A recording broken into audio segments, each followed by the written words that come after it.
Bueno, buenas noches a todos y todas. Continuamos con el estudio del mago, que es el arcano número uno, ¿cierto? Porque el loco tiene, o sea, no tiene numeración, ¿cierto? Es el cero. Pero en la serie de los 22 arcanos, el mago sí tiene numeración, ¿cierto? Como el uno. Bueno, ya hemos visto el significado psicológico que el mago representa, ¿cierto? Y en esta noche vamos a ver el significado espiritual, ¿sí? Entonces voy leyendo los párrafos y ahí vamos comentando. La idea de estas charlas es como explicar un poco más lo que yo escribí aquí en el documento, ¿no? Bueno, a veces sí hay mucho más que decir, a veces no tanto. Vamos a ver si esta noche tenemos mucho más que decir de lo que escribí.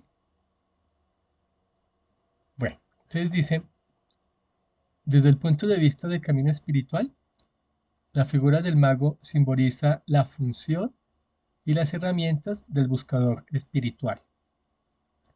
Su función es servir de intermediario entre lo celestial y lo terrenal. El mago es el transmisor de la fuerza del espíritu, pues sirve de canal o puente para que los dones divinos se manifiesten en la materia. De ahí que el ideograma o Hanchi chino, utilizado para designar al hombre, sea tan ilustrativo, pues representa la unión entre el cielo y la tierra. Si mira, aquí en el pie de página está el ideograma, ¿sí? Dice, mira, observa cómo el Hansi o Hanchi chino, que designa hombre. Sí, mira, este dibujito. Es una combinación de los ideogramas que designan cielo y tierra. O sea, esta idea de que el hombre es el intermediario entre el cielo y la tierra es una idea tradicional, ¿no? Del pensamiento de las grandes religiones del mundo. Bueno, ahorita decimos algo al respecto. Por eso también el diseño de la carta del mago en el tarot de Doug White ilustra al mismo con un brazo extendido hacia el cielo y el otro apuntando a la tierra, simbolizando esta función de puente entre lo espiritual y lo material. Veamos los otros diseños del tarot. Bueno, los diseños más antiguos mantienen el diseño del tarot de Marsella, ¿no? Pero si ven los más modernos, por ejemplo este de Bota, ¿sí? Los del siglo XX, este de Mooney, ¿sí? El de Bota se parece mucho al de Edward White, ¿no? También aquí está el de Edward White. Hay un brazo, el que tiene la vara, está mirando al cielo y el otro apunta a la tierra. También el de Manry Palmer Hall, igual, ¿no? Bien. Un brazo apunta a la tierra y el otro al cielo donde está la vara. El de Alistair Crowley también. Bueno, esta idea la vamos a profundizar después, cuando veamos en los referentes simbólicos. El primer referente simbólico del mago, que es como de Miulgo, ¿cierto? El de Miulgo es el agente creador del orden cósmico. Bueno, recordemos que a veces en los referentes simbólicos se repite la misma idea de el significado simbólico espiritual, ¿sí? A veces, no siempre. O sea que en este caso sí, el significado espiritual remite al primer referente simbólico, ¿no? Que es que los seres humanos son intermediarios entre el cielo y la tierra. Bueno, ¿qué significa esto? Mira, significa lo mismo que en muchas tradiciones se dice de distintas maneras, ¿sí? Platón lo enseña en el texto que se llama el Timeo, enseña que Dios hizo la creación del cosmos a través de un agente, ¿sí? De alguien, digamos, como intermediario, que le sirvió de constructor del cosmos, ¿sí? Y lo llama el Demiurgo. Bueno, es que lo vamos a ver entonces más adelante. Pero también dice lo mismo, por ejemplo, la Biblia, ¿sí? Cuando dice que Dios creó al hombre a su imagen y semejanza y les dio el señorío sobre los peces del mar, las aves del cielo y todo lo que habita en la tierra. O sea, mira, es una idea donde se pone al hombre como el administrador del cosmos, ¿sí? Bajo el gobierno o bajo la voluntad divina, ¿sí?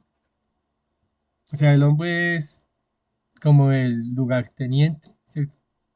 El plenipotenciario, el embajador. Se pueden utilizar muchas frases ahí. Y en ese sentido es que el hombre representa a Dios, ¿sí? O sea, los seres humanos serían como Dios actuando en el nivel o en el plano terrenal, ¿sí? Y de ahí lo que llamamos el señorío del hombre. Bueno, esto es una idea, digamos, que remite a lo que es un presupuesto filosófico que se conoce como las causas secundarias, ¿sí? O sea, mira, cuando la religión dice, o la filosofía de la religión, ¿sí? Dice que Dios es el creador de todo lo que existe, siempre lo está refiriendo como la causa primera, ¿sí? De todo lo que existe. O sea, todo lo que hay en el universo tiene como causa última, ¿sí? Primera, a Dios mismo.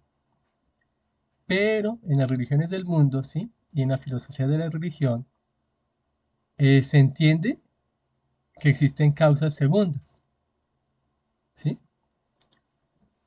O sea, puede que nos suene extraña la diferencia, pero eso está bien entendido en el pensamiento tradicional antiguo. Cuando se dice que Dios hizo las estrellas, ¿sí? Los soles, las montañas, no se está asumiendo que los soles y las montañas y las estrellas y el agua, bueno, y lo demás, haya sido diseñado en forma directa por Dios mismo, ¿sí? O sea, la figura del Génesis 2, donde Dios del barro de la tierra, ¿sí? Hace a Adán y Eva, bueno, a Adán y después saca a Eva del costado de Adán, es una figura, digamos, muy primitiva, muy antigua, que pone a Dios como el artífice inmediato, ¿cierto? Sin intermediarios, ¿sí? Pero lo más tradicional es que Dios tiene intermediarios para su creación, ¿sí? Que es lo que se conocen a las figuras del monoteísmo como los ángeles, ¿sí? Y es lo que nombra a Platón como el demiurgo, ¿sí? Y es lo que enseñan otras religiones, por ejemplo en el hinduismo, como los devas, ¿sí? O sea, la idea de que el creador utiliza agencias creadoras para construir el cosmos, ¿sí? Esa es la idea, digamos, más tradicional. Por eso cuando la teología moderna dice que se puede aceptar la teoría de la evolución, ¿sí? O cualquier otra teoría que algún día tengamos del nacimiento del cosmos, la teología moderna cree que eso no está en contra de la idea de la creación divina. Porque Dios puede haber creado usando muchas agencias, ¿sí? Ya sean agencias inteligentes con intencionalidad, como los ángeles, los devas, bueno, o el demiurgo, o ya sean agencias, digamos, más mecánicas, materiales, como las leyes del universo, ¿sí?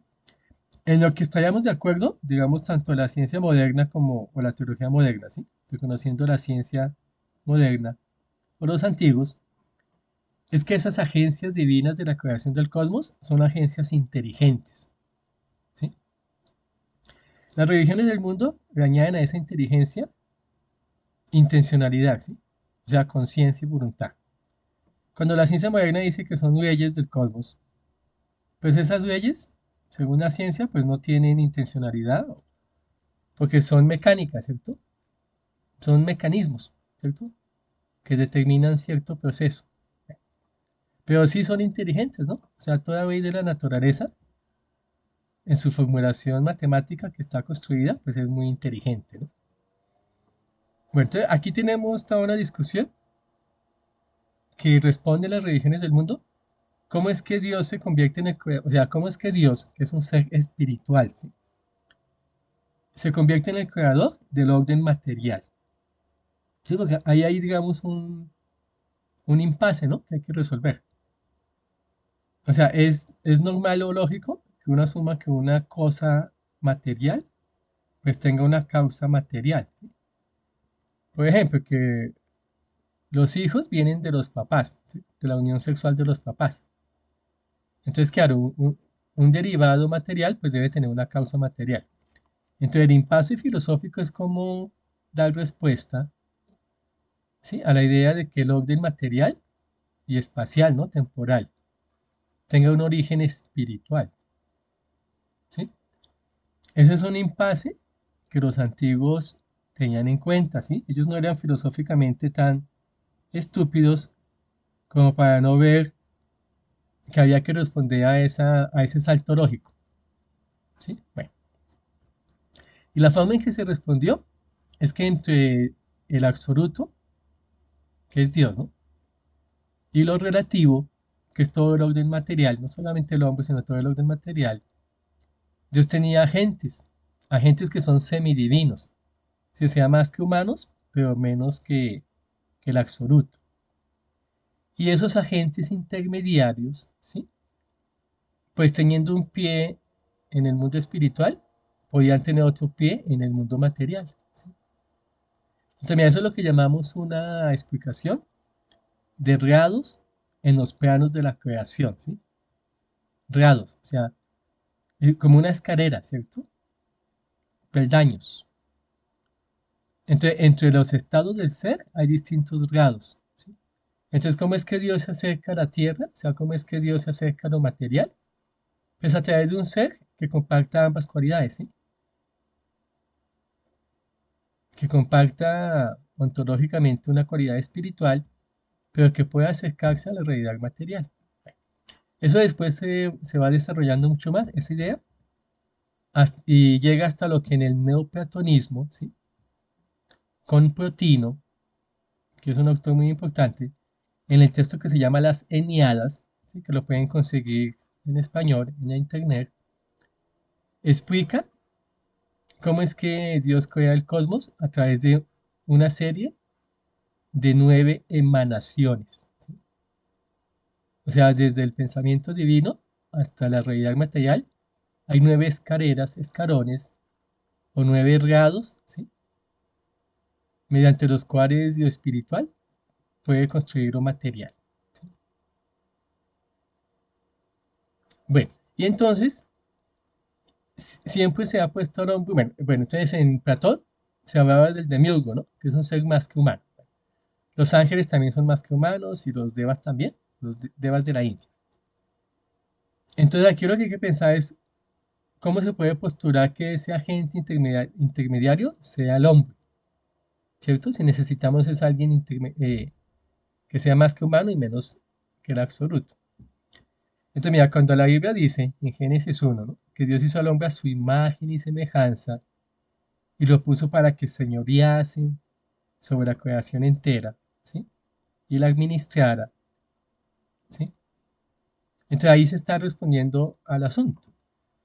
Lo que pasa es que el hombre no necesariamente es completamente material, ¿sí? O sea, el hombre en sus componentes ontológicos, en su realidad última, sí comparte también una parte divina, ¿sí? Y esa parte divina, bueno, lo llama la Biblia imagen y semejanza, pero no nos dice específicamente qué es. Pues en la filosofía griega, la parte divina que el hombre posee es el nous, ¿sí? Lo que hoy en día llamaríamos la mente, pero en un sentido más alto que simplemente la ratio, ¿sí? El nous griego, que es la mente, ¿sí? La inteligencia, ¿sí? El, la palabra más exacta sería el intelecto, ¿sí? O la inteligencia. Y no solamente la ratio, sí, ratio es en latín, pero es que la ratio es solamente una parte de la inteligencia. Y les pongo un ejemplo, ¿sí? La ratio es solamente esa parte, digamos, lógica, matemática, bueno, conceptual, ¿sí? Pero la inteligencia va más allá. Por ejemplo, ¿sí? El chiste, ¿sí? El chiste es una facultad humana que no encontramos entre los animales, ¿no? Bueno, por ahí se han encontrado unos chimpancés que sí hacen ciertas bromas en ciertas ocasiones. Pero bueno, aparte de los chimpancés, además de ellos, solamente en los humanos encontramos el uso del chiste, ¿no? Que implica un uso de la inteligencia pragmática, ¿cierto? De lo que en lingüística veamos el nivel pragmático del lenguaje. Entonces, mira, el nivel pragmático del lenguaje obviamente implica un tipo de inteligencia muy alta, que es el mismo con el que escribimos literatura, bueno, y hacemos otras expresiones del intelecto. Pero eso no es la ratio matemática, ¿no?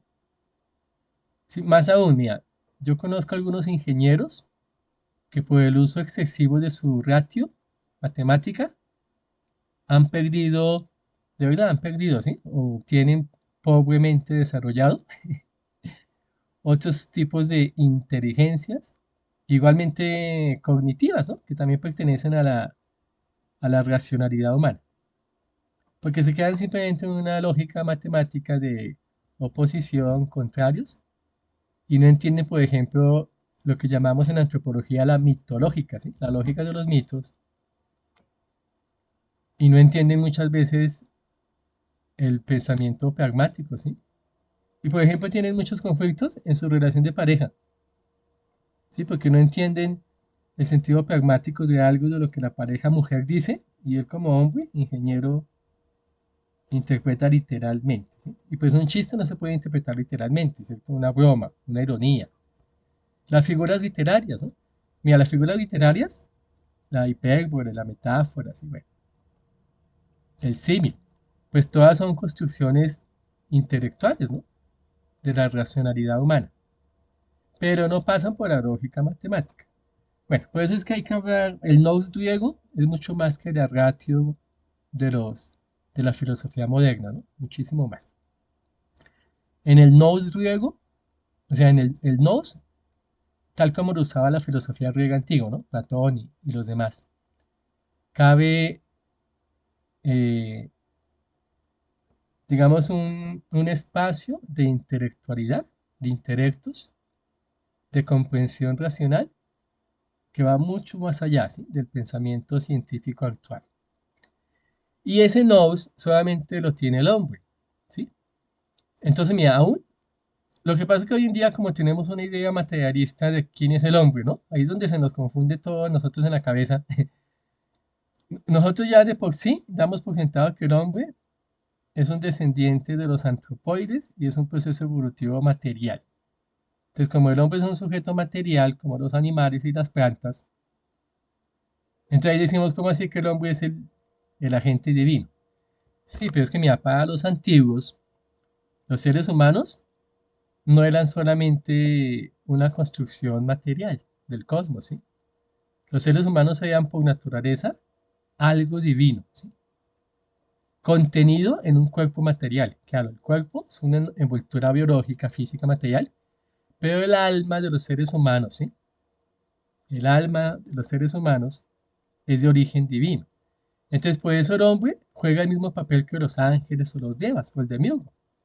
El hombre también tiene un pie en la tierra, ¿sí? Por su envoltura biológica, pero también tiene un pie en el mundo espiritual por su condición, digamos, racional, inteligente, porque posee la imagen divina, ¿sí? A través de su inteligencia. Entonces, por eso el hombre puede convertirse en el agente creador de Dios, ¿sí? Es la misma idea. Porque el hombre es un demiurgo, ¿sí? En miniatura, ¿sí? Pues Platón propone un demiurgo más grande, que es el que hace las estrellas, ¿sí? Pero el hombre, ya que puede eh, traducirse la voluntad de Dios en el escenario espacio-temporal, también es un demiurgo, ¿sí? Un intermediario o el agente de Dios en la creación. Y mire, esta idea es la misma que está en el Padre Nuestro, ¿sí? Cuando el Padre Nuestro dice, eh, hágase tu voluntad en la tierra como en el cielo. Mira lo que está diciendo. Dice que la voluntad divina tiene que realizarse en la tierra, ¿sí? Y si usted ve en los evangelios, el responsable de que los planes divinos, ¿sí? Celestes, se traduzcan en las realidades materiales son los seres humanos. O sea, la manera en que Dios construye el reino de Dios en la tierra, ¿sí? O sea, construye en la tierra un orden social, económico, político, conforme al modelo divino, ¿sí? O sea, conforme a la voluntad de Dios, que es justicia, paz, equidad. Bueno. Entonces, la manera en que Dios lo hace es a través de los seres humanos, ¿sí? O sea, son los hombres y las mujeres, obviamente, ¿sí? Es la humanidad la que como puente entre el cielo y la tierra debe bajar, ¿sí?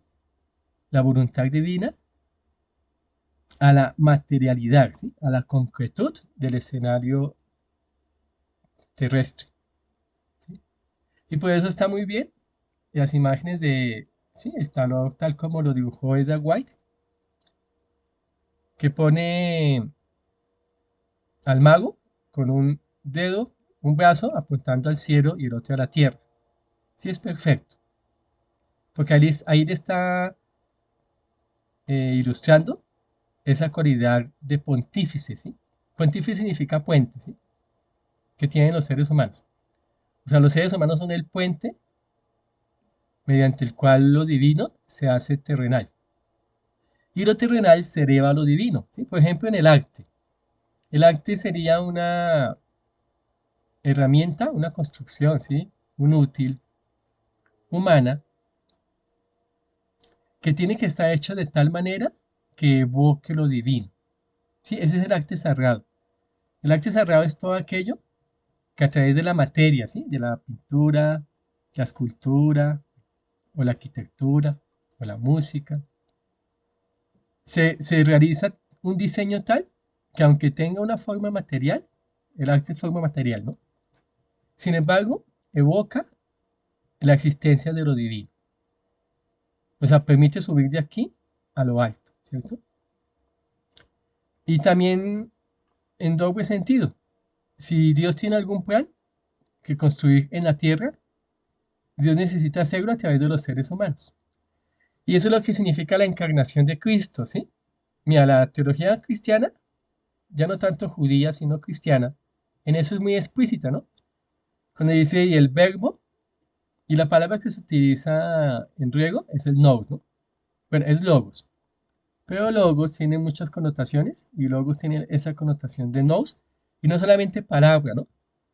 O sea, a veces se traduce logos como palabra, pero logos es discurso racional, ¿no? En ese sentido, es el nous, ¿sí? El nous, o sea, la inteligibilidad humana, ¿no? Que diría, digamos, Kant, ¿no? Lo inteligible.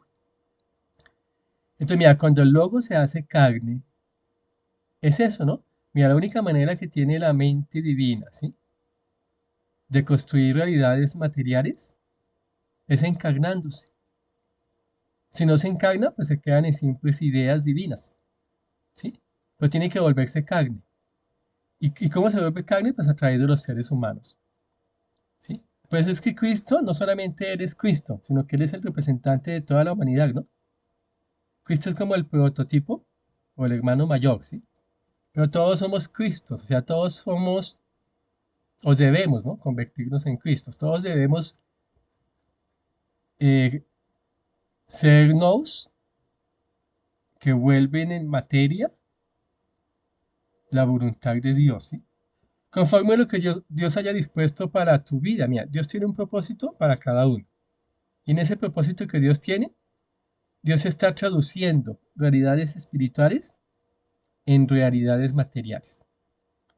Entonces el docente hace su parte, la enfermera hace la suya, ¿sí? La ciencia hace la suya, las religiones hacen la suya.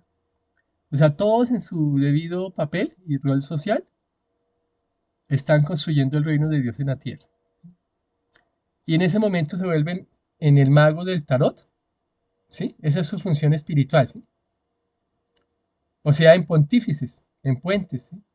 Eso es lo que significa pontífice, ¿no? Pontífice es una palabra en latín que significa puente. Y puente es lo que une un lado con el otro lado. En este caso el cielo con la tierra. Miren, estas figuras de Vímite hay unos buenos estudios antropológicos que nos enseñan mucho cuando uno puede utilizar la metáfora de los límites, ¿no? Que son metáforas todas espaciales, ¿no? O digamos de la arquitectura, bueno. Entonces, por ejemplo, cuando uno puede estudiar el significado profundo de una puerta también está entre dos límites, ¿no? ¿Y qué permite la puerta? El paso de un límite al otro, ¿cierto? De un lado al otro. Una ventana. Una ventana es distinta a la puerta, ¿no? No permite el paso, pero sí permite la vista, ¿cierto? Uno puede ver desde un lado al otro lado, ¿sí? Pero no permite el paso, porque el paso lo permite la puerta. En ese sentido, un puente es más que una puerta, ¿no? Mira, el puente, la diferencia del puente es que nos está mostrando que entre los dos lados, los dos límites, ¿no? Hay una diferencia cualitativa y no solo cuantitativa, ¿sí? O sea, la puerta permite el paso, sí, digamos, de la casa a la calle, digamos. Pero en ese sentido, la casa y la calle, pues son espacios materiales, ¿no? En cambio, el puente nos permite el paso de un lado ontológico a otro lado ontológico, ¿sí? Por eso en el budismo se habla de pasar a la otra orilla, ¿sí? Porque la otra orilla, o sea, después del río, se está simbolizando como algo distinto de lo que hay en esta orilla. Sí, claro, bueno, ambos son materias, ¿sí? Pero se está simbolizando, por ejemplo, que aquí tenemos un país y allá hay otro país. O aquí tenemos un reino y allá hay otro reino. Aquí hay un estado de vida y allá hay otro estado de vida, ¿sí? Y el puente, mira lo interesante. El puente nos permite pasar sobre una condición que es peligrosa, ¿no? O sea, que no podemos atravesar sin puente.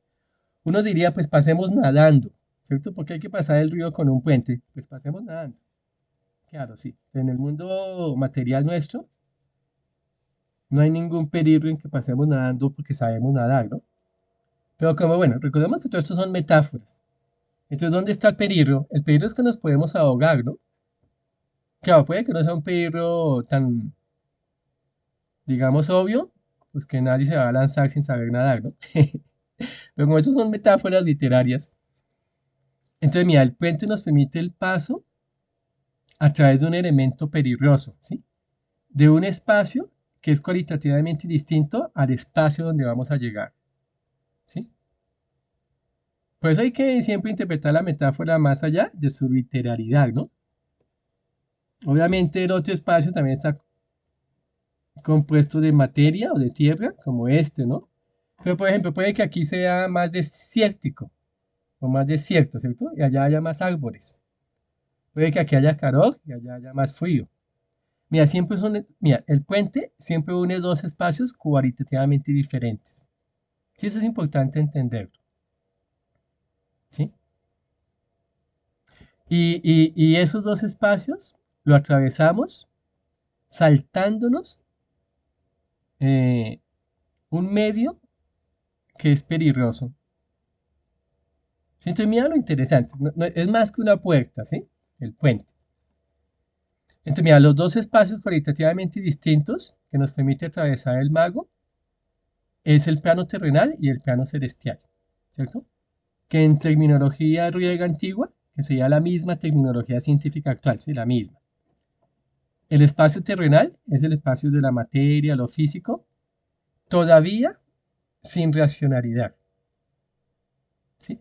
Y el espacio espiritual es donde ya la racionalidad, ¿sí? El intelecto humano, se ha apropiado, ¿sí? Entonces, mira, el intelecto es la herramienta que nos permite apropiarnos de esa irracionalidad. Eso es lo que hace la ciencia, ¿no? La ciencia cuando matematiza a través de las leyes de la naturaleza, lo que está es dándole racionalidad, o sea, apropiándose intelectualmente de la intuición pura de la materia, ¿sí? Que la intuición pura, pues está ahí, pero no la podemos traducir en ningún ordenamiento racional, ¿sí? En ese sentido, por ejemplo, mira, cuando construimos sociedad, ¿no? Cuando nace el Estado, ¿sí? Y construimos leyes. Las leyes son como las leyes de la naturaleza, ¿cierto? Son una traducción racional para apropiarnos del orden social. sea, salimos del caos social al construir leyes de convivencia, ¿cierto? El contrato social o la constitución, bueno, según el tipo de ley al que nos estamos refiriendo. Entonces, mira, ¿qué es el mago?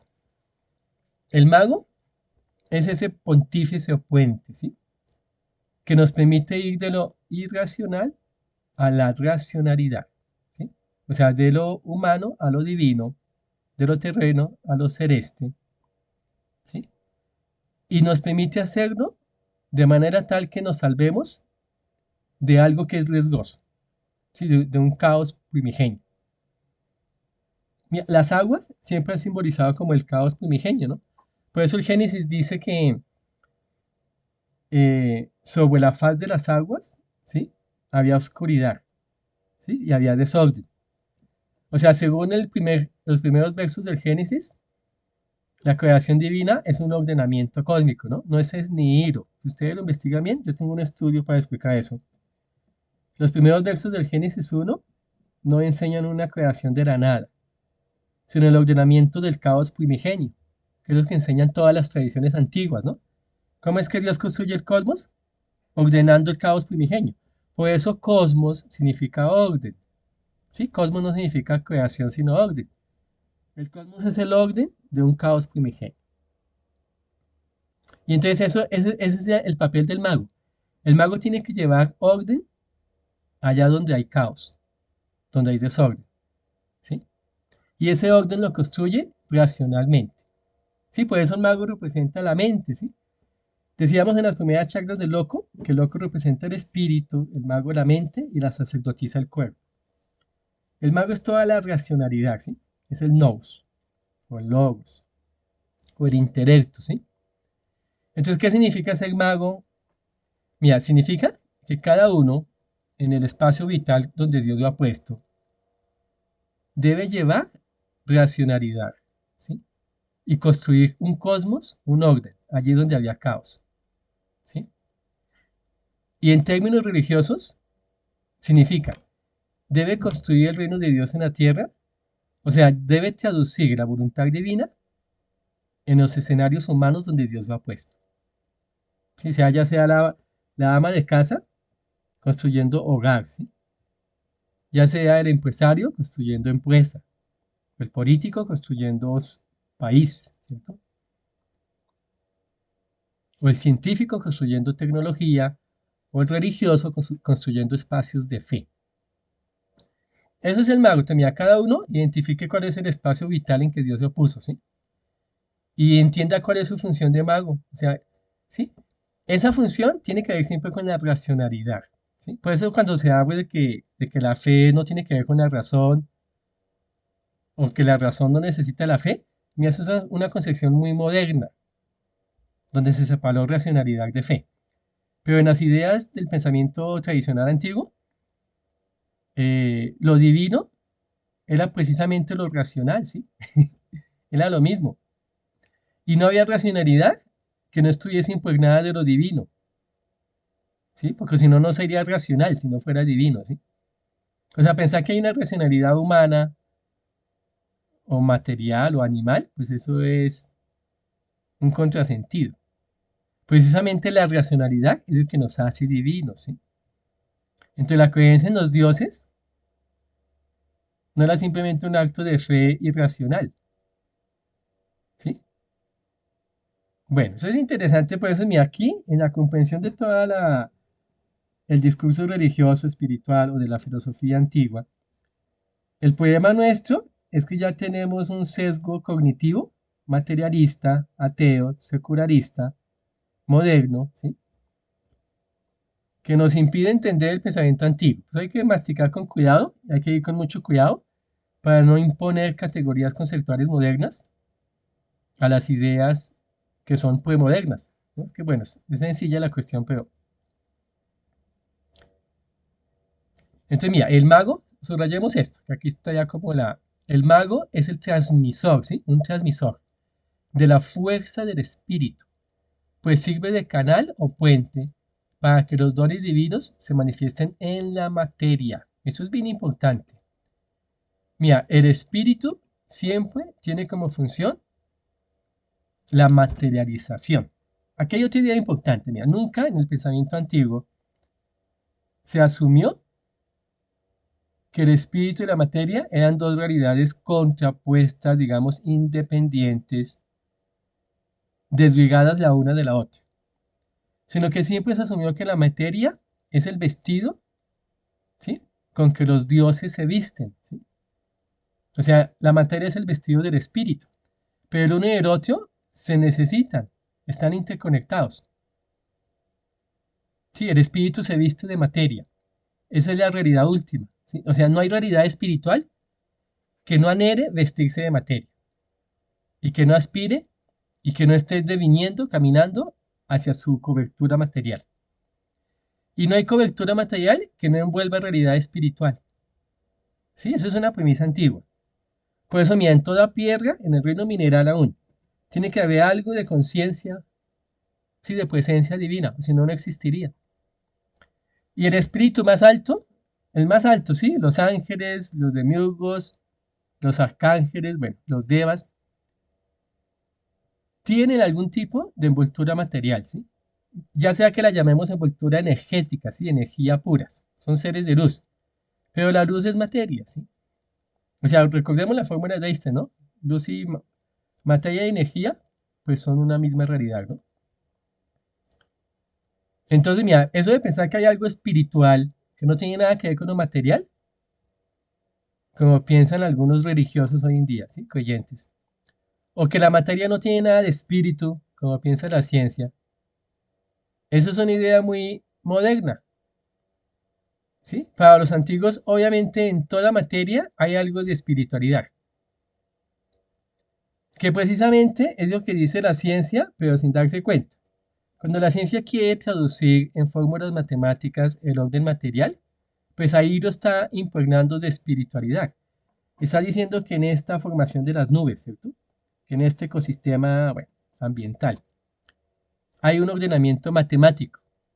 Entonces, si la materia tiene algún tipo de diseño inteligente, de racionalidad, que puede traducirse en fórmulas matemáticas, esa es la espiritualidad de la materia, ¿sí? Su ordenamiento matemático,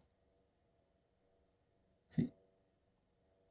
Bueno, ¿y cuál es la materialidad del espíritu?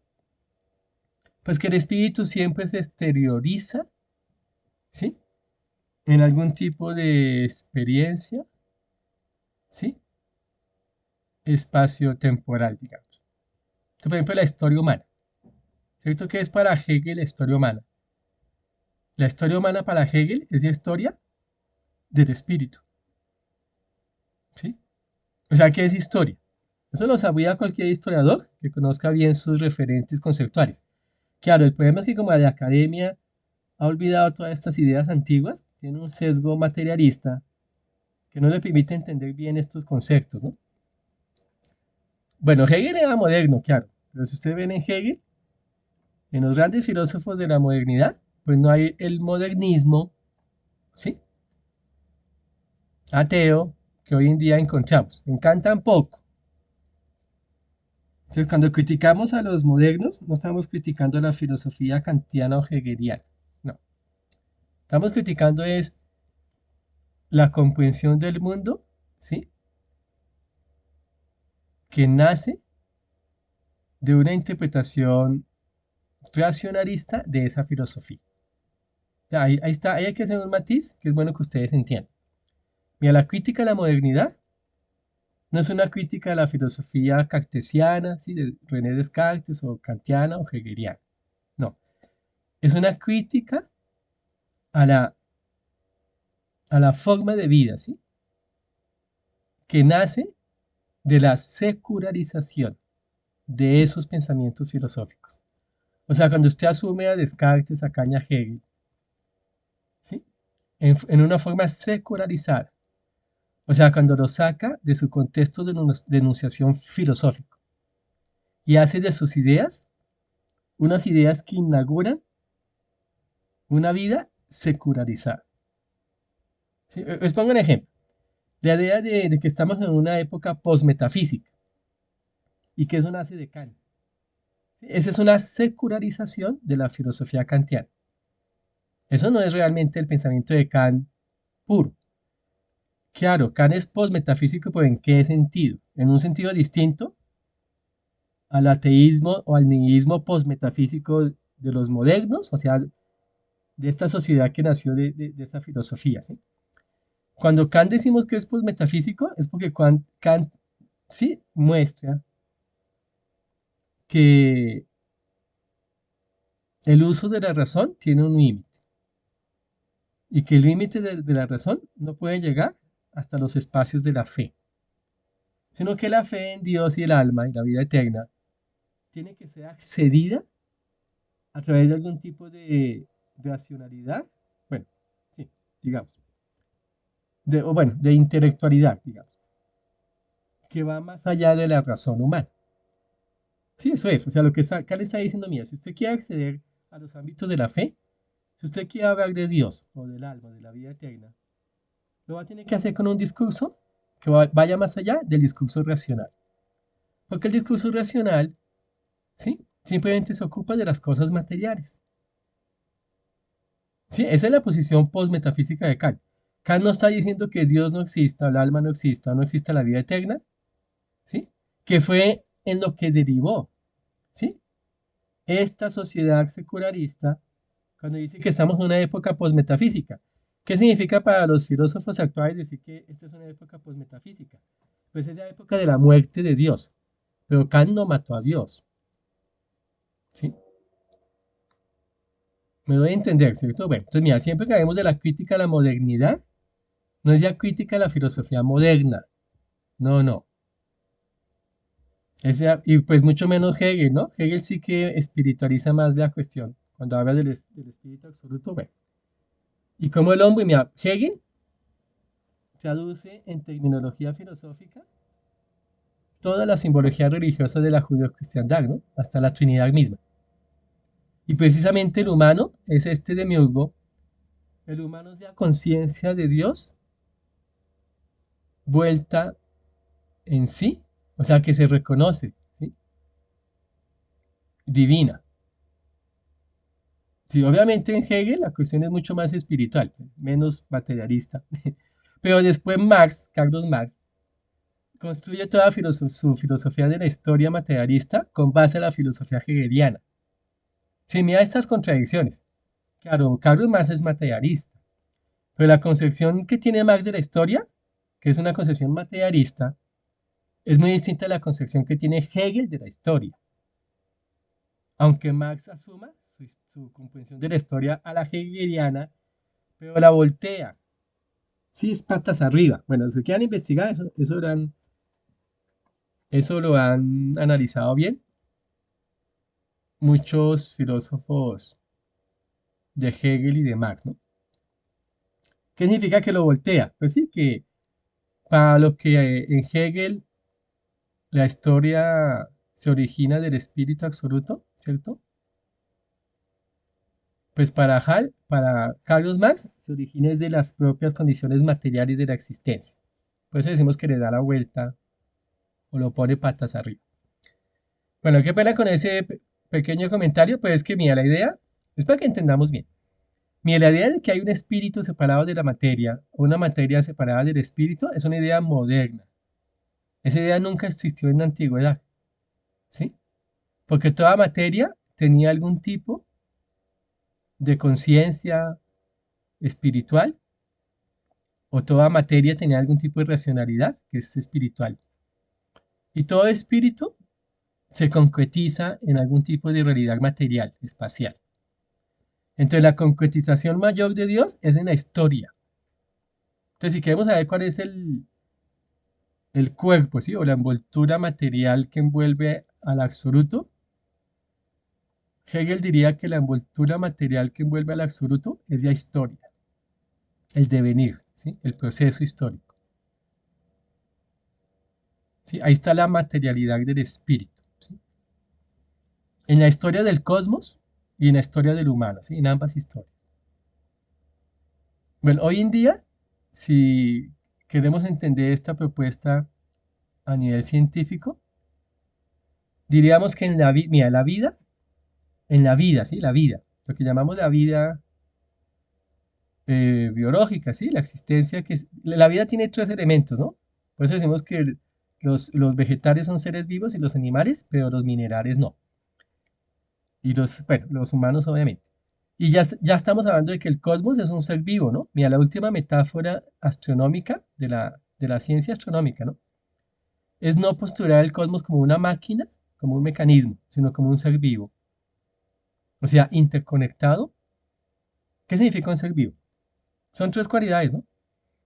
Que son estas, mira. Es un ser que puede sí, es un ser que puede reproducirse a sí mismo, como una célula, ¿sí? Entonces, mira, las piedras, pues no pueden reproducirse en dos piedras, ¿no? No pueden. Pero los seres vivos sí, sí, la célula viva sí. Lo otro, el ser vivo tiene una retroalimentación con el entorno, que es lo que conocemos como humanos como alimentación, ¿no? O sea, tiene una forma de conexión con el entorno que implica que deja entrar alguna información y saca información y se retroalimenta. Y tiene una homeostasis, ¿sí? Una autorregulación con el entorno. Homeostasis, bueno.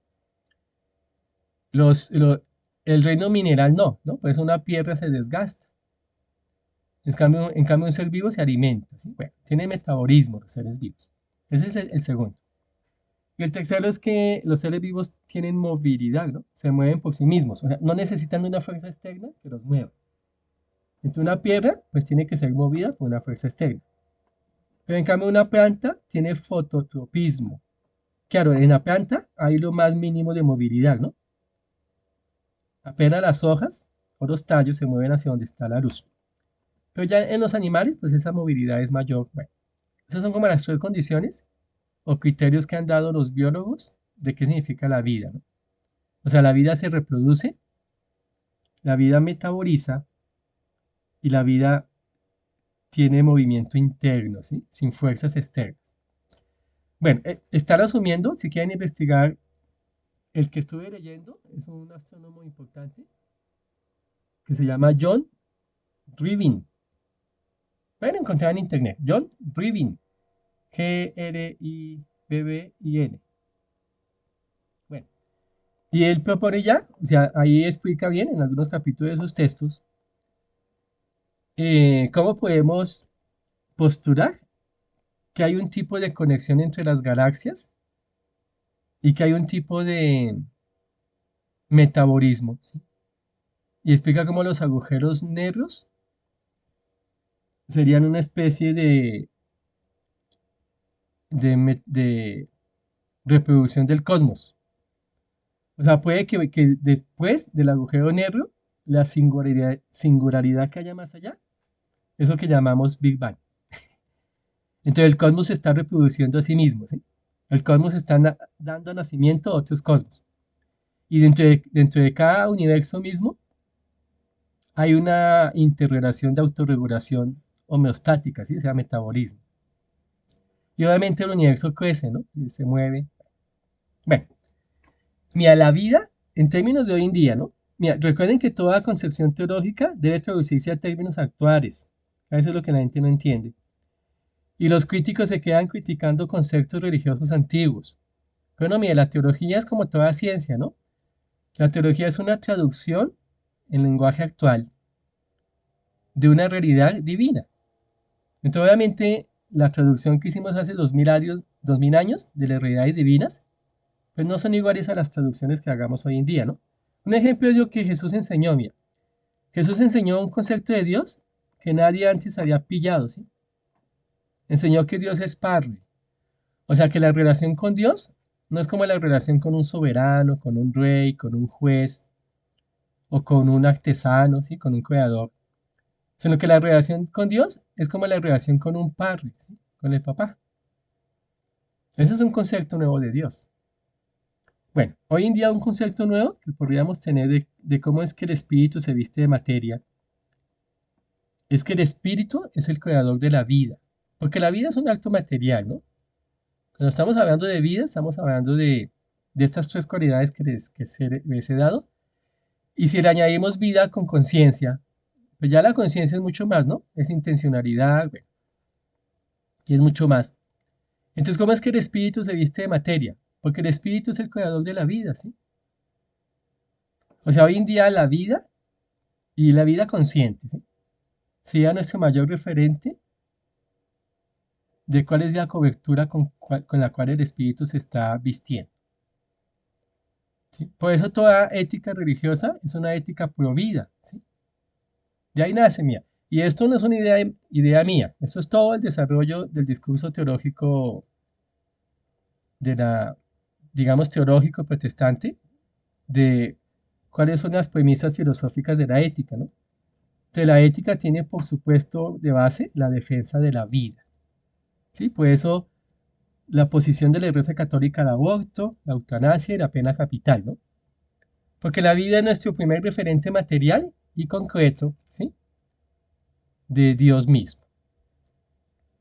Sí, eso es una apuesta cristiana, ¿sí? Bueno, bueno, ahí qué pena, bueno, creo que dije más de lo que podría decirse, de qué significa el mago como puente para que las realidades divinas se vuelvan realidades materiales terrenales, ¿no? Concretas. Entonces, mira, ¿quién es el responsable de que el reino de Dios baje a la tierra? Los seres humanos. Entonces, mira, si estamos en una sociedad con un ordenamiento social injusto, ¿sí? No equitativo, de muerte, ¿sí? De violencia, de robo, de engaño, la culpa no es de Dios, sino de los seres humanos que han sido llamados a construir el cosmos, o sea, el orden, en medio de este desorden, y no lo han hecho, ¿sí? Pues es que cuando resulta esa objeción contra Dios, la cristiandad pues no dice nada, pues porque ya lo dijo hace mucho tiempo y cuando dicen que es que no puede existir Dios porque este es un mundo de injusticia, entonces ¿cómo Dios puede haber hecho un mundo injusto? No, lo que pasa es que, mira, volvamos al principio. Dios es la causa primera, pero las realidades materiales se construyen a través de causas segundas, ¿sí? Y el intermediario de Dios para construir este mundo, ¿sí? Y que sea un mundo de ordenamiento y paz y equidad y justicia, pues la herramienta y el agente es el hombre. Entonces, si el hombre no construye estados, ¿sí? Y reyes, ¿sí? Y estructuras culturales, ¿sí? Y referentes de convivencia justos, equitativos y pacíficos, pues no es culpa de Dios, ¿sí? Entonces, por eso es que, mira, esa objeción ética no tiene sentido discutir, porque está partiendo de una premisa de base que es equivocada, que es que ahí está el problema con toda la crítica a las religiones, ¿no? Parten de premisas equivocadas. O sea, mira, los críticos de la religión critican ideas religiosas que los religiosos no tienen. ¿Sí me doy a entender toda la... Bueno, el nombre es la estupidez de todo el asunto. Sí, por ejemplo, se dice que, o sea, se critica a la teología cristiana por proponer el texto de Génesis 1 y 2 como la explicación del origen del hombre. Sí, pero es que ¿quién propone en la teología cristiana que Génesis 1 y 2 es el origen de los seres humanos? Pues nadie. Y dirán, ah, no, de pronto los antiguos lo hicieron, en la Edad Media o los antiguos. Pues mira, aún en la Edad Media habían teólogos, sí, como Santo Tomás, que trataban de interpretar esos textos no literalmente, ¿sí? Mira, el mismo Santo Tomás tiene un texto, les invito a que lo vean. Se llama Eternitatis Mundi. Es un texto como de 20 páginas y hay una muy buena traducción del filósofo Salanyana. Es muy buena la traducción de él. Eternitatis Mundo, donde Santo Tomás, apartándose del primer capítulo del Génesis, donde dice que y Dios creó el cielo y la tierra, donde se propone, claro, en Génesis se propone que hay un principio de la creación, ¿cierto? Obviamente, porque en el principio Dios creó los cielos y la tierra. Bueno, Santo Tomás apartándose de esa explicación, trata de defender que el mundo es eterno, ¿sí? O sea, que el cosmos, o sea, el espacio-tiempo, ¿sí? Es eterno. Y si fue eterno, pues nunca tuvo un principio en que fue creado. Entonces, mira, el mismo Santo Tomás, ¿sí? Reconociendo que aunque en Génesis se propone un inicio para la creación del cosmos, dedica 20 páginas para defender que el mundo es eterno. ¿Y por qué? Pues porque toda la filosofía antigua propone la eternidad del mundo, ¿no? El mundo nunca tuvo un principio, por lo tanto nunca tendrá un fin, ¿no? Esa idea de que el mundo tuvo un principio nació en el siglo XX, ¿no? Como en los años 40, con la idea del Big Bang, ¿no? En los años 70. Bueno, la idea se la inventó Stephen Hawking. Antes de Stephen Hawking, se creía que el universo es eterno, ¿no? Bueno, y es en los años 70, con lo que llamamos la detección de las ondas de profundas, bueno, que se postuló que podría ser posible el Big Bang, ¿no? Bueno, pues la teoría obviamente Hawking la dijo antes de los años 70. No me acuerdo bien en qué época la haría Hawking. Y claro, el Vaticano cuando escuchó esa teoría, pues le asumió con aplausos, ¿no? Porque pensar que el universo tiene un principio, pues estaría dándole razón al Génesis. Pero el mismo Santo Tomás se opone a esa idea y quiere demostrar que el universo no tuvo un principio, sino que es eterno. Entonces, mira, si el mismo Santo Tomás hace 1000 años, bueno, menos de 1000 años, si el mismo Santo Tomás, ¿sí? Eh, trata de separarse de la interpretación literal de Génesis 1 y 2, ¿sí? Entonces, ¿por qué los críticos modernos siguen criticando la fe judeocristiana de una interpretación literal del texto bíblico? ¿Sí? Entonces, mira, la crítica a la religión no puede ser la crítica a la religiosidad popular, que es lo que se hace, ¿no? Eso es lo que hace Richard Dawkins, desafortunadamente. Mira, ¿qué critica Richard Dawkins, ¿no? Que es el famoso en Europa, bueno, en Londres más que todo. Hay una obra materialista militante, que el problema es que le hacen un mal servicio al ateísmo, porque están criticando cosas, pues que ya, cuya discusión ya tiene 200 años, ¿sí? Entonces, de verdad es un mal servicio. Si quieren leerse un buen texto al respecto, les recomiendo el texto de esta filósofa, es muy bueno, que se llama En defensa de la fe. Ahí se me olvidó el nombre de ella, pero es una filósofa muy importante, que ha escrito muchos textos de la fe religiosa, el cristianismo, el islam, el judaísmo, el monoteísmo. Ya se me vendría el nombre. Y entonces, en defensa de la fe, ella muestra que es que se critica simplemente un espectro de la fe religiosa, que es el espectro fundamentalista, no teológico y no filosófico de la fe. Y pues claro, si usted se remite a la religiosidad popular, usted puede criticar muchas cosas. Sí, pero cuando usted hace una crítica, usted tiene que criticar es a las concepciones formales de la fe, ¿no? O sea, mira, no critique el catolicismo porque usted fue a una misa que no le gustó. Eso de verdad es tonto, ¿sí? No critique el protestantismo porque fue un culto que no le gustó. No critique al hinduismo porque usted vio algo en Hare Krishna que no le gustó. ¿Sí? O no critique al Islam porque usted conoció una mezquita donde vio algo que no le gustó. Eso de verdad es tonto. Critique los grandes postulados teológicos de la fe. A veces los puede criticar, ¿no? Bueno, entonces, mira, dentro de los grandes postulados teológicos de la fe judeocristiana, los seres humanos son los responsables de construir el reino de Dios en la tierra, porque son ellos los administradores, ¿sí? El vicario, el califa, mira, en el Islam se llama el califa. El califato lo puso Dios sobre los hombros de los seres humanos, ¿no? No de los ángeles. O sea, el responsable de construir una comunidad pacífica, justa, somos nosotros mismos. Listo. Entonces, ahí está la explicación del significado espiritual del mago como pontífice. El otro significado espiritual, que ya lo dijimos, por eso no me detuve mucho en esta noche. Se conecta en algo con el significado psicológico y lo vamos a ver después con el significado simbólico. son las herramientas del mago, ¿sí? Entonces, mira, en el significado psicológico, las herramientas del mago son nuestras cuatro facultades, ¿no? La facultad de actuar, emocionarnos, o sea, sentir emocionalmente, pensar y decidir, tomar decisiones, la voluntad, ¿sí? Entonces, voluntad, pensamiento, emoción y acción. A nivel psicológico, ¿sí? A nivel espiritual, esas son nuestras herramientas. Mira que se conecta, o sea, el mago cuenta con cuatro herramientas para cumplir su función de pontífice, ¿sí? O sea, el mago cuenta con esas cuatro herramientas, las mismas, ¿sí?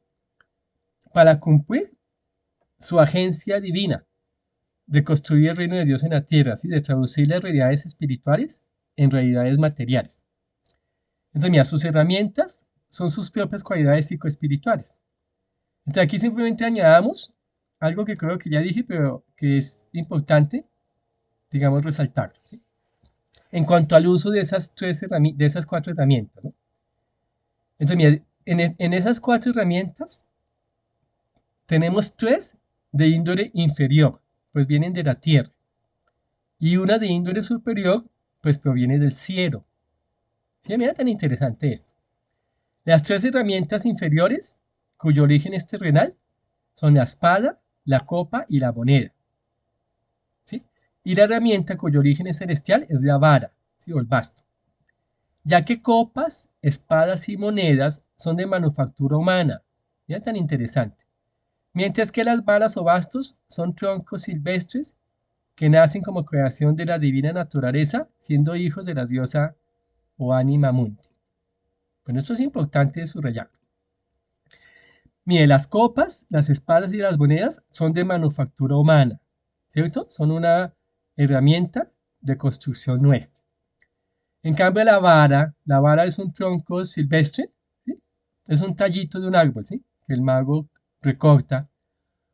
O el cetro de los reyes, originalmente era un bastón, ¿no? Por ejemplo, la vara del cayado de los pastores es un bastón de madera, ¿no? Pero no es hecho de ningún material, o sea, no es una manufactura humana. Es un tronco silvestre, ¿sí? Y como es un tronco silvestre, pues no es de manufactura humana, sino divina, ¿sí? Lo hizo la divina naturaleza, que es lo que llamamos el anima mundi. Bueno, eso es un simbolismo medieval, que es muy importante que lo veamos. La divina naturaleza o el anima mundi es la creadora de la vara, ¿sí? El basto, el tronco. En cambio, copas, espadas y monedas son de manufactura humana. Aquí ya tenemos un primer indicio de lo que llamamos la jerarquía de los cuatro elementos, ¿no? Que ya lo vimos también anteriormente en el significado psicológico. La jerarquía es que, mía, copas, espadas y monedas están bajo el dominio de la vara, ¿sí? Por eso la vara la tiene en mano el mago en una mano, ¿sí? Que está levantada al cielo, mira, la vara. En cambio, las copas, monedas y espadas están sobre la mesa. ¿Qué significa eso? Que hay una subordinación, ¿sí? Hay una jerarquía de los cuatro elementos. O sea, la vara gobierna sobre copas, espadas y monedas. ¿Qué fue lo que dijimos a nivel psicológico? Que es que la voluntad gobierna sobre la mente, las emociones y el cuerpo, ¿sí? Entonces, bueno, sigamos leyendo. Pues del fuego primordial devino el orden tanto para el aire como para el agua y para la tierra. Sí, esta es una idea de la mitología antigua. En la mitología antigua, la tierra proviene del agua, ¿sí? El agua del aire y el aire del fuego. A veces hay unos mitos hindús que invierten el orden de aire y fuego. Y dice que el fuego proviene del aire. O sea, pone al aire como el primer elemento. Pero en la mayoría de las mitologías antiguas, el primer elemento es el fuego, ¿sí? Y de ahí proviene el aire, y del aire el agua, y del agua la tierra.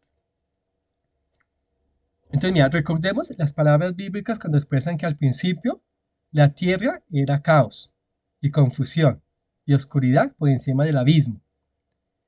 Mira, la tierra, ¿sí? Lo que les decía antes, ¿no? Y un viento de Dios aleteaba por encima de las aguas. Entonces, ahí están los tres elementos, ¿no? Tierra, viento, que es aire, y aguas.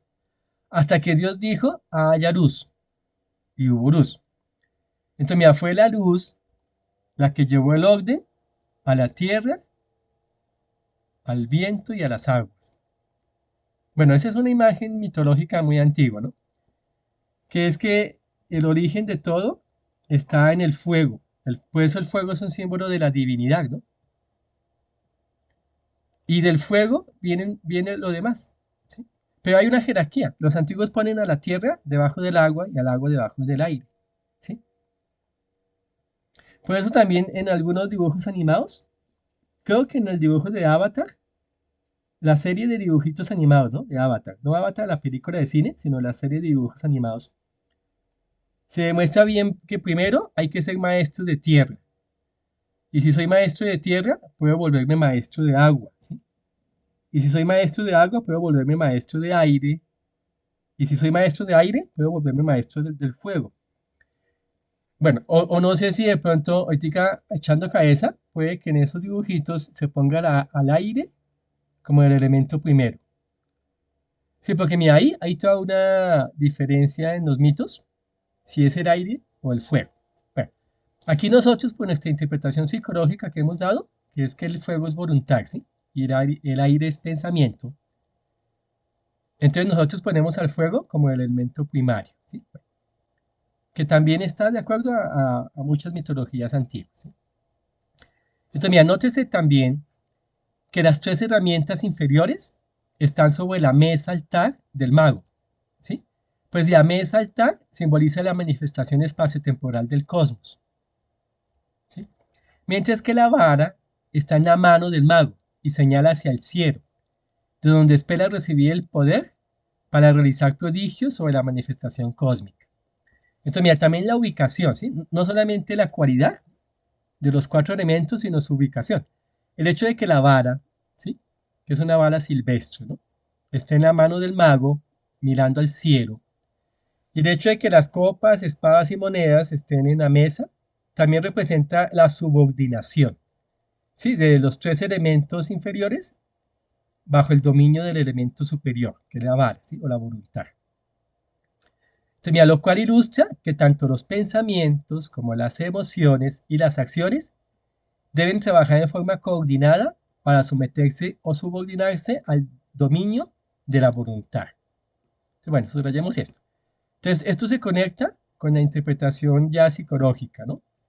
Recordemos que en la interpretación simbólica, ¿sí? O la hermenéutica que estamos haciendo, pues algunos símbolos remiten a otros, ¿no? O sea, esta división que yo hice entre significado espiritual y significado psicológico, pues no es una diferenciación o distinción tajante o excluyente, ¿no? Son como matices, digamos, ¿cierto? Por eso volvemos a encontrar los mismos símbolos después. Bueno, listo. Entonces, mira, el significado espiritual del mago es sobre todo que el mago representa el puente entre el cielo y la tierra. Pienso que eso es bien bonito. El mago es el intermediario mediante el cual Dios realiza su voluntad divina en la tierra. Eso es un mago. Entonces, mira, si usted todavía no ha servido de agente para la construcción del reino de Dios en la tierra, usted todavía no ha cumplido con su función de mago, ¿sí? El día que usted se vuelva el demiurgo, el agente divino, mediante el cual la voluntad celestial se vuelve una realidad terrenal, material, ese día usted está cumpliendo su función de mago, ¿sí? Eso es ser mago. Mago significa que a través de mí, Dios reproduce en la tierra el modelo divino, ¿sí? El modelo divino de todo, ¿sí? De convivencia, de conocimiento, de ciencia, de política. Mira, por eso es que los musulmanes dicen algo muy cierto, ¿sí? Que de pronto otras religiones han olvidado enfatizar. Los musulmanes dicen que hay un modelo divino para todo, ¿sí? O sea, hay un modelo divino de cómo se ordena la política en el mundo. Hay un modelo divino de cómo se realiza la economía en el mundo. Hay un modelo divino del ordenamiento social y cultural. ¿Sí? Hay un modelo divino del significado del arte. ¿Sí? Y eso lo enfatiza mucho el musulmán, o sea, lo tiene muy presente y consciente. ¿Qué fue lo que la modernidad olvidó? La modernidad pensó que no hay que seguir ningún modelo divino en la construcción política, económica y social, y en el arte tampoco. Sí, la modernidad dijo que el ordenamiento económico, político, social y cultural tiene que ser una invención humana. ¿Sí? Y eso es totalmente antitradicional, eso es demoníaco. La idea es que el ordenamiento político responde a una voluntad celestial. Mira, si ustedes quieren saber cuál es el ordenamiento social que Dios pide, les invito a ver las palabras de Jesús. O sea, mira, un estudio exegético de las palabras de Jesús, las palabras, ¿no? Nos enseña cuál es el ordenamiento social, económico y político que Dios desea de nosotros. Ahí está, y está explícito. Y Jesús lo hizo explícito, ¿no? Jesús sabía lo que estaba enseñando. O sea, no es verdad que la religión enseña simplemente religión, ¿sí? Ahí hay una confusión moderna. El espacio de la fe es un espacio de construcción del orden material y social y cultural y político, ¿sí? Por eso el espacio de la fe que abandone el discurso político, económico, social, olvidó, ¿sí? Su función, la función que Dios le otorgó, ¿no? ¿De dónde sacamos el modelo de familia? ¿De dónde sacamos el modelo de economía? ¿De dónde sacamos el modelo de ordenamiento social y político y cultural? ¿Sí? Cultural también, ¿sí? ¿Qué significa lo bello? ¿Qué es el arte? ¿Sí? ¿De dónde sacamos el ordenamiento humano? De algún modelo divino que ya existe y que Dios ha revelado, ¿sí? Y que hay que investigar, ¿sí? Ya sea que lo investiguemos en el ordenamiento cósmico, ¿sí? Ya sea que lo investiguemos en las Sagradas Escrituras, ya sea que lo investiguemos en las intuiciones, ¿sí? De las revelaciones personales de los místicos. O sea, hay que ir a muchas fuentes, ¿no? La única fuente no es el texto sagrado.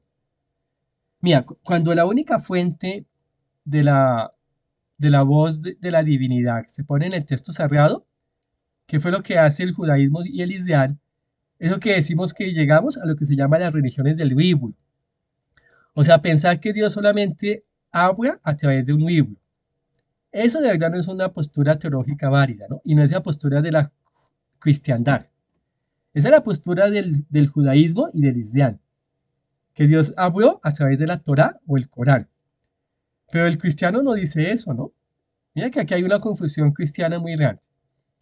El cristiano no dice que la Biblia sea palabra de Dios. Para el cristiano la única palabra de Dios es el verbo que se hizo carne, ¿no? O sea, la vida de Jesús de Nazaret. O sea, para el cristiano, teológicamente hablando, ¿no? Obviamente hay cristianos que creen que es la Biblia, obvio. Eso es lo que llamamos fundamentalismo religioso y eso. Pero para la teología cristiana, la palabra de Dios es la persona de Jesucristo. Entonces, en la persona de Jesucristo, en su comportamiento, en su vida, en sus acciones, ¿sí? Y no solo en sus palabras, sino en las acciones de Jesús, es donde vamos a buscar el modelo de Dios para el ordenamiento social, político, económico y cultural que Dios pide que tengamos. ¿Sí? Es como Jesús vivió, ¿sí? Cómo Jesús anduvo, ¿sí? Donde vemos qué es lo que Dios pide de nuestras vidas. Y como Jesús anduvo haciendo el bien, sabemos que el ordenamiento político tiene que ser para el bienestar de los más débiles. ¿Sí? Por ejemplo, mira, ahí les pongo un ejemplo. ¿Cómo sabemos que un ordenamiento social y político es conforme al modelo divino?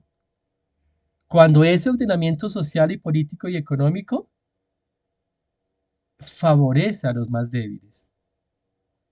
¿Por qué? Porque Jesús en su trato con la gente favoreció al más débil. Entonces, cuando tenemos una economía y una política, ¿sí? Y un orden social que favorece al débil, ¿sí? Al pobre, al de la periferia, al marginal, ¿sí? Ese es un ordenamiento político cristiano, porque esa fue la apuesta de Jesús. Y porque Jesús es la palabra del Dios viviente, ¿sí? Es la palabra viva, no un texto, no un libro, es Jesús mismo, ¿sí? Entonces, por ejemplo, si ustedes ven a Norberto Bobbio, véanse en algún texto Norberto Bobbio, ¿sí? Que es filosofía política, es muy importante. Cuando él justifica en uno de sus libros, bueno, el único que me he leído, ¿no? Me he leído uno de él. Bueno, se me olvidó el nombre del título del libro, qué pena, pero Norberto Bobbio, que es muy importante. Y yo lo he citado, aquí lo cito en el arcano del Papa, me parece, a Norberto Bobbio, bueno, o en el arcano del emperador, bueno, en alguno de esos dos. Cuando Norberto Bobbio explica el porqué, ¿sí? La racionalidad de que a través del impuesto a los ricos, a los grandes capitales, hay que subsidiar la educación del pueblo, ¿sí? Y justifica por qué, o sea, justifica por qué los impuestos no pueden ser igual entre ricos y pobres. Y por qué los ricos tienen que subsidiar el bienestar de los pobres, no solo en educación, sino en salud. O sea, mira, la salud y la educación a la que accede un rico y un pobre debe ser la misma.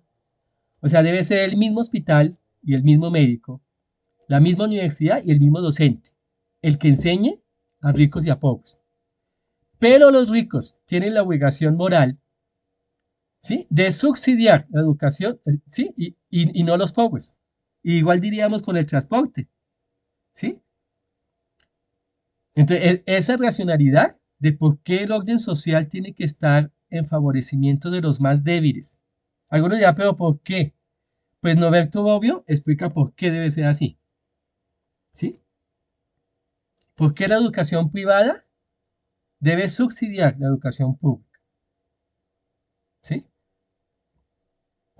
¿Y por qué la salud privada debería subsidiar la salud pública? ¿Sí? Que de eso es de lo que se trata, ¿no? Mira, no se trata simplemente de que todo sea salud o educación pública. No, no. Se trata de que lo privado subsidie lo público, que es diferente, ¿sí? Mira, se trata de que los grandes capitales, obviamente son grandes capitales privados, ¿sí? No se van a estatalizar, ¿cierto? No, no van a ser parte del Estado. Pero los grandes capitales tienen una obligación, una responsabilidad pública. Esos grandes capitales, a través del gravamen de los impuestos, porque es la única estrategia que tenemos, ¿no? Que es la única estrategia, lo explica Thomas Piketty en el texto de la economía, digo, el capital en el siglo XXI. Ese texto se lo recomiendo que se lo vean, ¿no? El capital del siglo XXI, de Thomas Piketty. Ni es a través del gravamen de los impuestos a los grandes capitales que el Estado puede subsidiar, ¿sí? La salud, la educación, bueno, y otras necesidades del pueblo. Mira, la riqueza de las naciones no solamente se basa en el trabajo, ¿sí? No solamente se basa en la renta. Se, digo, no solamente se basa en el patrimonio, o sea, ni el trabajo ni solo el patrimonio, se basa también en la renta, ¿sí? Y una de las formas de la renta del Estado, pues son los impuestos, ¿sí? A través de los impuestos es que el Estado renta, ¿sí? De los grandes capitales, ¿sí? Por eso es que esas propuestas no pertenecen al socialismo, al comunismo, no. Esas propuestas son las propuestas de democracias liberales europeas. Esos no son inventos de la China comunista. No, esas son las estrategias de los países nórdicos como Suecia, Noruega o de Alemania, ¿sí? Donde el gravamen de impuestos, ¿sí? A esos grandes capitales permite que el Estado subsidie una buena educación, una buena salud y demás. Bueno, entonces mira, ¿cómo sabemos cuál es el modelo que Dios pide? ¿Sí? Para el orden social, político, económico y cultural, ¿sí? En la tierra. Pues mirando y conociendo la vida de Jesús. Mira, por eso el estudio del Jesús histórico es tan importante para la fe cristiana, porque conociendo cómo vivió Jesús, ¿sí? Es que sabemos qué es lo que Dios quiere de nosotros. Jesús es la palabra del Dios viviente, ¿sí? Jesús es la persona a través de la cual, o es el mensaje, ¿sí? A través del cual Dios nos muestra cuál es el modelo que Él quiere para nosotros aquí en la tierra, ¿sí?